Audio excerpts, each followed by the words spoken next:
यस्यामन्नं पृष्ठयः सम्बभूत् यस्यामिदं जिह्वति प्राणेय सा नो भूमिः पूर्वे दधातु।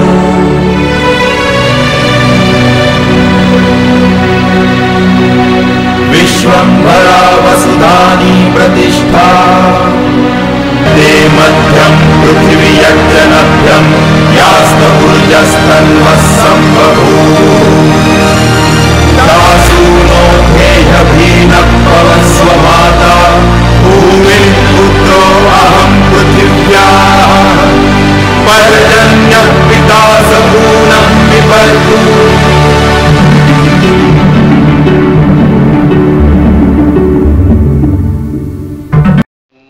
अग्निमीळे पुरोहितं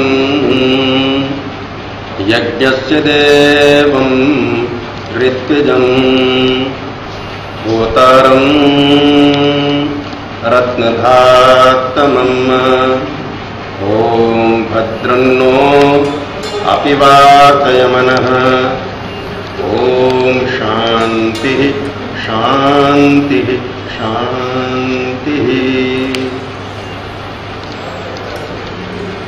जिसने इस जगत को बनाया है वह सच्चिदानंद घन ब्रह्म लीला में होकर यज्ञ की प्रक्रिया के द्वारा इस ब्रह्मांड को चला रहा है। इस सारे प्रकटन में केंद्र रूप से मनुष्य योनि है, जिसमें कर्म करने की स्वतंत्रता प्रकट हुई है। वह अपने कर्म को किस प्रकार से अपनी कामना पूर्ति और कर्तव्य पूर्ति के द्वारा पकाकर उस परब्रह्म को प्राप्त कर ले, इसके लिए उस परमेश्वर द्वारा प्रकटित वेद भगवान ने जीवन का एक दर्शन दिया है। यज्ञ की एक प्रक्रिया दी है, जिसके द्वारा मनुष्य इस संसार को चलाने वाली देव शक्तियों के साथ में संपर्क स्थापित करके अपनी कामना पूर्ति भी कर सकता है और परम श्रेय को भी प्राप्त कर सकता है। एक तदर्थ वेद मंत्रों का प्रयोग तथा यज्ञ की प्रक्रिया, दिव्य वनौषधियाँ और पंचगव्य का प्रयोग अपरिहार्य है। यह गौमाता जिस परमेश्वर ने मनुष्य को बनाया, देवों को बनाया, पृथ्वी को बनाया, अखिल ब्रह्मांड को बनाया, उसी परमेश्वर ने इस गौ माता को बनाया। इसलिए गौ कृषि क्षेत्र और ऋषि क्षेत्र दोनों को स्वस्थ बनाती है, शुद्ध करती है, ऊर्ध्वमुखी बनाती है, उनके बीच में सेतु का काम करती है। अतः गाय अगर नहीं रहती है तो पूरा पर्यावरण, पूरी धरती प्रदूषित होगी, धरती बचेगी नहीं, संस्कृति बचेगी नहीं। इसलिए गाय को बचाने के लिए सारे उपाय करने चाहिए। गोचर की रक्षा के बिना गाय की रक्षा संभव नहीं है। एक साधारण व्यक्ति जब गाय दूध देती है उस समय गोचर का उपयोग करता है। जब गाय दूध देना बंद कर देती है, वह गोचर में अपनी गायों को छोड़ देता है और जो दूध देने वाली गाय गोचर की दिव्य वनौषधियों का रक्षण करके दूध की गुणवत्ता को बढ़ाती है। गोचर भूमि अपने आप में न जाने कितने प्राणियों का पोषण करती है, रक्षण करती है, न जाने कितनी दिव्य वनौषधियों को सुरक्षित रखती है और अनेक व्यक्तियों की आजीविका का साधन बनती है। उसके द्वारा प्रकटित जो शुद्ध वायु है वह लोगों को स्वस्थ रखती है। इसलिए गौ माता की रक्षा के लिए गोचर भूमि की रक्षा अत्यंत आवश्यक है। गाय एक लघु जैव मंडल है, सारे प्राणियों में श्रेष्ठ है। यहाँ तक कि मनुष्य की मनुष्यता को बचाने के लिए गाय की आवश्यकता है। गाय का दूध और माँ का दूध एक जैसा, जीवन भर वह मनुष्य को अपना दूध पिलाती है, मनुष्य में सत्वगुण को बढ़ाती है, उसकी इंद्रियों में, उसके अंतःकरण में एक दिव्यता को उत्पन्न करती है। इसलिए गाय की महत्ता को हम जितना शास्त्र में बताया है सारे वैज्ञानिक मिलकर के भी उसके पार नहीं जा सकते। उल्टा सारे वैज्ञानिक उपकरणों के द्वारा, आधुनिक विज्ञान के द्वारा भी गाय की महत्ता प्रमाणित होती चली जा रही है। तो हमारे स्थूल शरीर को, सूक्ष्म शरीर को, कारण शरीर को शुद्ध करती है, पुष्ट करती है। पर आवश्यकता है कि गोचर भूमि को बचाया जाए। गोचर भूमि बचेगी तभी गाय की रक्षा हो पाएगी। यह अत्यंत महत्वपूर्ण विषय है और गाय पर्यावरण की रक्षा करती है, मानव जीवन की रक्षा करती है। उसके प्रति शत शत वंदन अर्पित करना चाहिए, प्रतिदिन करना चाहिए, उसकी सेवा करनी चाहिए। विक्रम संवत 1733 में महाराजा करण सिंह जी ने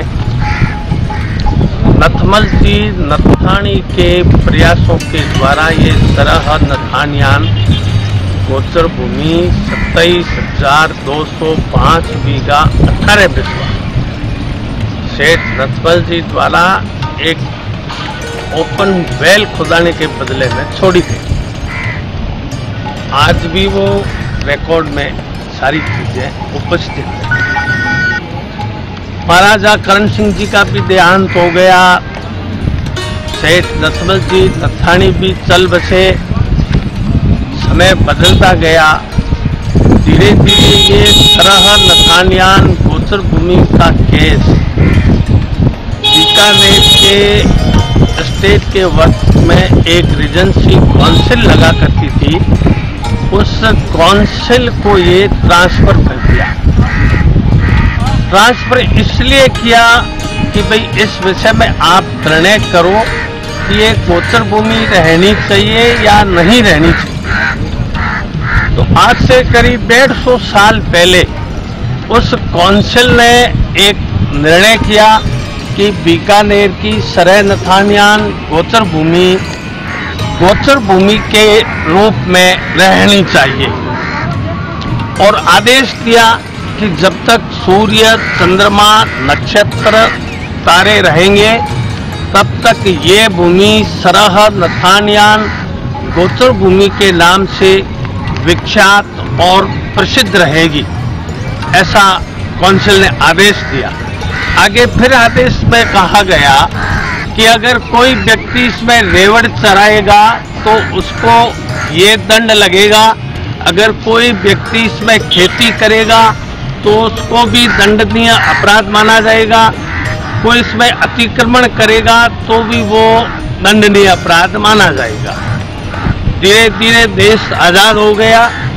क्योंकि उस वक्त ये रीजेंसी काउंसिल के आदेश थे, इसलिए वो काउंसिल के आदेशों के कारण जब राजस्थान स्टेट बना, भूमियों का वो समानीकरण हुआ, तो उस वक्त ये भूमि सरह नथानियान गोचर भूमि के नाम से एज इट इज राजस्व रिकॉर्ड में दर्ज हो गई और वो आज भी राजस्व रिकॉर्ड में दर्ज है। संस्था पिछले 30 वर्षों से कि गौरक्षा इस वर्तमान समय में कैसे संभव है, इसके लिए विचार कर रही है। अंत में जाके एक राय होके यही तय हुआ कि जब तक गोचर भूमियां सुरक्षित नहीं होगी तब तक ये गौरक्षा असंभव सी लग रही है। संस्था ने इसी विचार के साथ गोचर भूमि की सुरक्षा और गोचर भूमि का विकास का मतलब कि चारा ज्यादा से ज्यादा कैसे हो, इस प्रयत्न में संस्था लगी रही। करीब 8,000 बीघों में संस्था के प्रयत्न से आज तक सेवन घास का विकास किया जा चुका है और आगे हर वर्ष निरंतर नए स्थान को भी विकसित किया जाना तय है। वास्तव में संस्था का उद्देश्य केवल गौरक्षा करना था, लेकिन जब इसके एकदम अंदरूनी विषय पे गए तो पता चला कि बीकानेर इतना बड़ा शहर है। उस बीकानेर शहर के ठीक दक्षिण पश्चिम में यह 27,500 बीघा का पूरा क्षेत्रफल स्थित है। तो लोग कहते हैं वैज्ञानिक युग है, लेकिन आज से जो 350 साल पहले जिन लोगों ने इस भूभाग को गोचर भूमि के लिए जो आरक्षित किया था, उनका ये सोच था कि इस बीकानेर शहर में पूरे वर्ष भर में 9-10 महीने तक ये दक्षिण पश्चिम हवाएं चला करती है, तो इस इतने बड़े शहर को एक प्राण वायु इसी क्षेत्र से मिल रही है।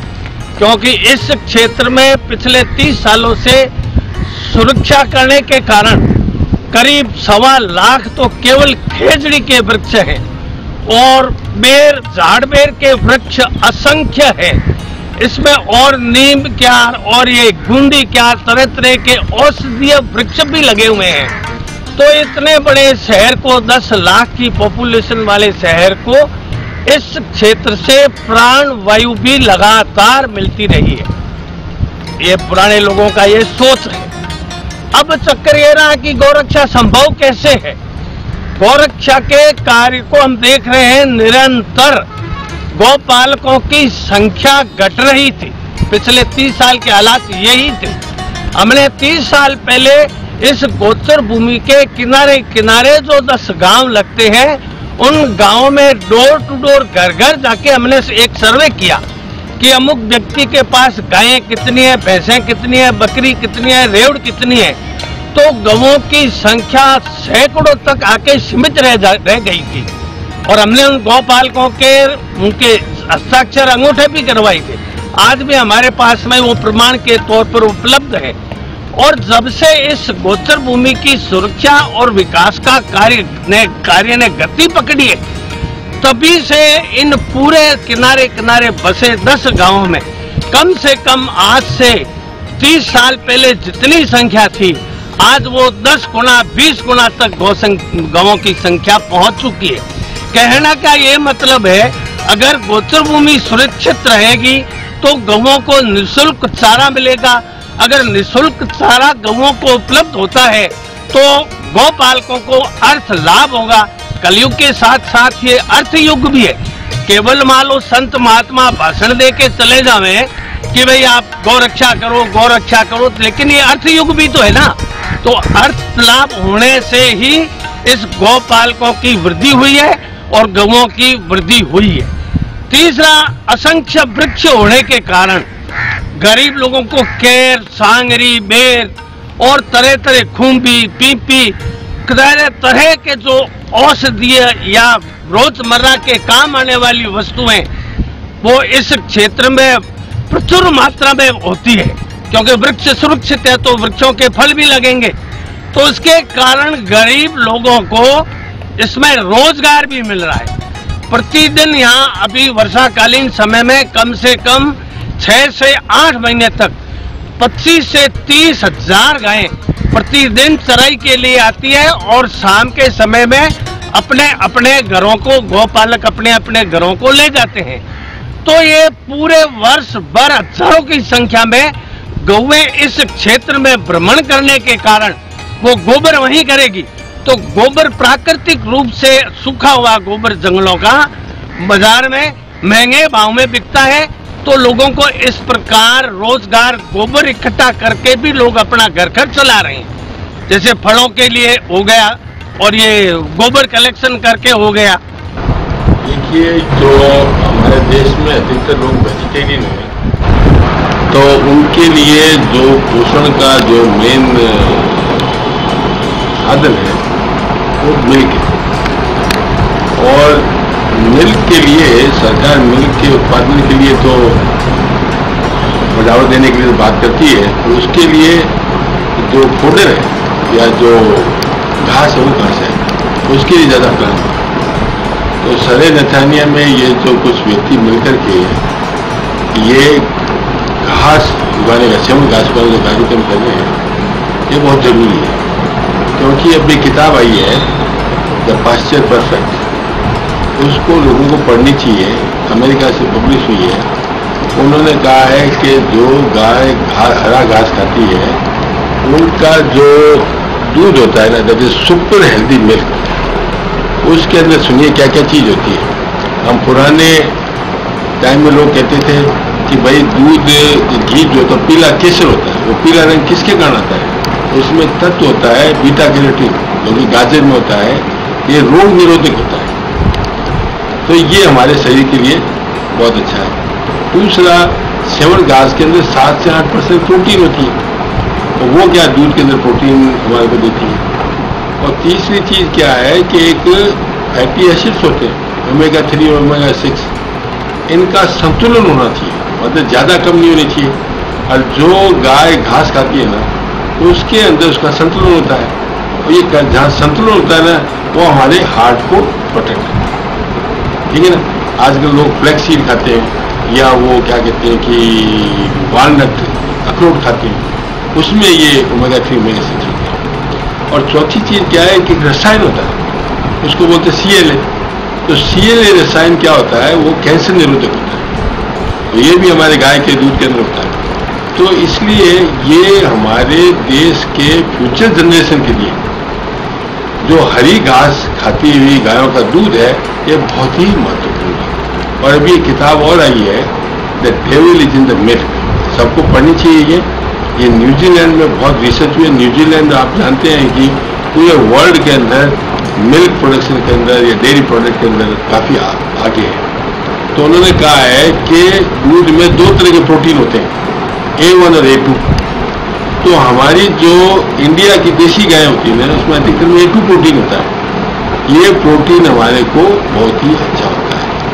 और जो विदेशी गाय होती है, उनके अंदर A1 प्रोटीन होता है। तो उससे आदमी को मेंटल रोग होते हैं, उनको कहीं खास तरह की डायबिटीज हो जाती है, ठीक है ना। तो अभी न्यूजीलैंड ने पूरा डिसाइड किया है कि अपने देश का सारा जो हार्ड है ना, उसको वो A2 प्रोटीन में कन्वर्ट करेंगे। तो खाली दूध ही नहीं, हमारी जो देश की देसी गायें हैं, उनके दूध के उत्पादन को बढ़ाना बहुत जरूरी है। और हमारे पूर्वज बहुत ही सोच विचार के उन्होंने गाय को पूजना चालू किया था। मैं कहता हूँ कि हमको गाय को पूजना चाहिए। क्यों? ये देखो, मैंने आपको दूध का महत्व बताया, उसके साथ साथ गोबर से आप देखिए कि गोबर गैस बनती है। अभी आपने खबर पड़ी होगी कि पंजाब में एक गाँव, तो पूरे गाँव को आपने उसी से मिलती है एनर्जी। और उसके बाद में गाय के गौमूत्र आयुर्वेद के अंदर औषधि के रूप में कीटनाशक मैं खुद यूज करता हूँ, बहुत प्रभावी है कई बीमारियों के लिए। मैं अशोक के पेड़ पर लगाता हूँ या बैंगन पर लगाता हूँ, तो सारे उसमें कीड़े मर जाते हैं। और खाद तो इससे बढ़िया कोई है ही नहीं है। तो मैं तो कहता हूँ कि हमको गाय को बचाना चाहिए, गाय के दूध के लिए, गाय का एनर्जी के लिए, गाय का औषधि के लिए, और उसके बाद में क्या कहते हैं कीटनाशक, और उसमें और रिसर्च होनी चाहिए। तो इसलिए सदन नथानिया के अंदर जो हमारे खिलाड़ू जी हैं, उनके नेतृत्व में जो काम हो रहा है ना, ये बहुत ही सराहनीय है।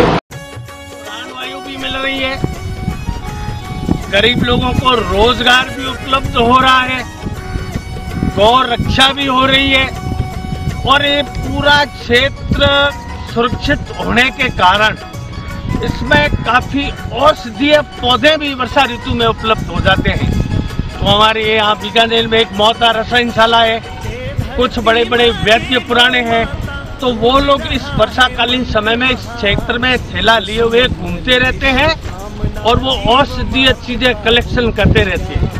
तो अगर ये क्षेत्रफल पूरा सुरक्षित रहता है तो गौरक्षा संभव है, लोगों को प्राणवायु मिल रही है, गरीब लोगों को रोजगार उपलब्ध हो रहा है, और लोगों को इलाज के लिए औषधीय असली क्या है कि ये औषधियां भी मिल रही है। अब रहा सवाल, राज्य सरकारें समय समय पर इस भूमि के साथ छेड़छाड़ करने का प्रयत्न कर रही है। जैसे राज्य सरकार ने मुरलीधर व्यास कॉलोनी बसाने के बहाने इस क्षेत्र में से करीब 500 बीघा भूमि एक्वायर कर लिया आज से 40 साल पहले। अभी वर्तमान समय में राज्य सरकार ने कहीं फील्ड फायरिंग रेंज बना रखी है, कहीं PWD की फील्ड लेबोरेटरी बना रखी है, तो कहीं रेलवे ने अतिक्रमण कर रखा है। जो पास वाले जो व्यक्तिगत लोगों की जमीनें हैं, उन्होंने भी कुछ भूभाग पर अतिक्रमण कर रखा है। तो राज्य सरकार ने ये गंगा सिंह विश्वविद्यालय के नाम से भी 1125 बीघा भूमि आवंटन करके विश्वविद्यालयों को भी अलॉट कर दिए।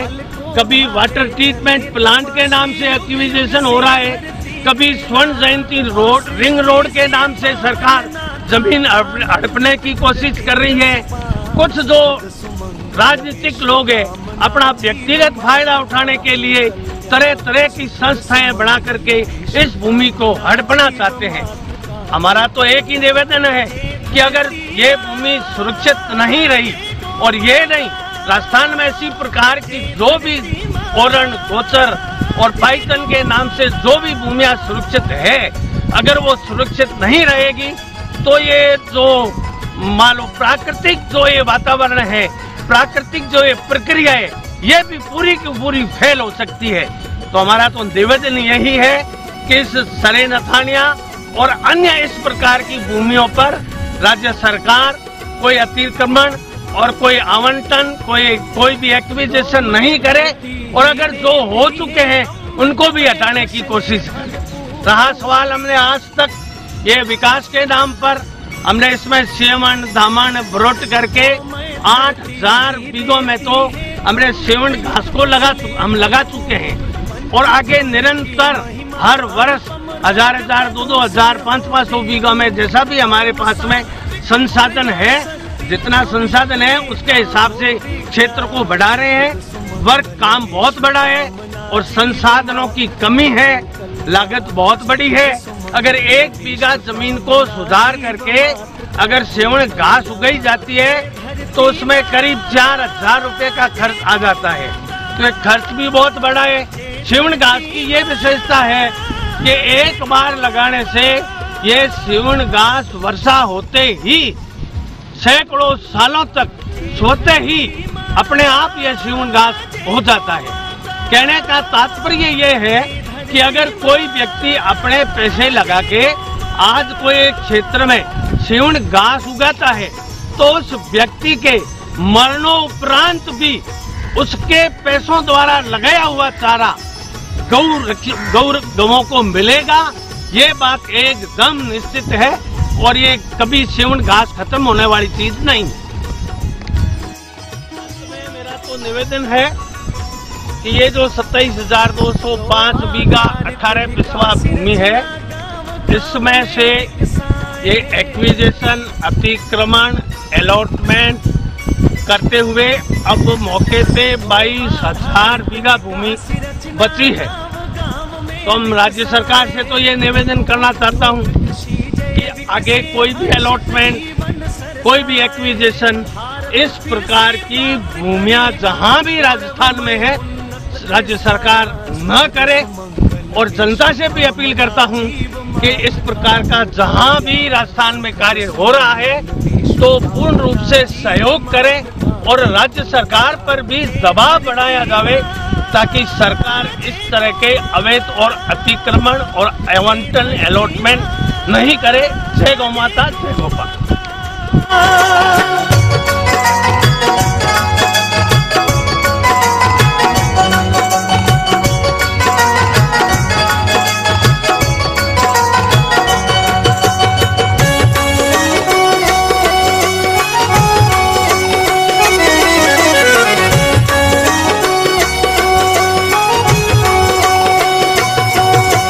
गौ संरक्षण गौ संवर्धन है अनूप कर्तव्य पुनीत।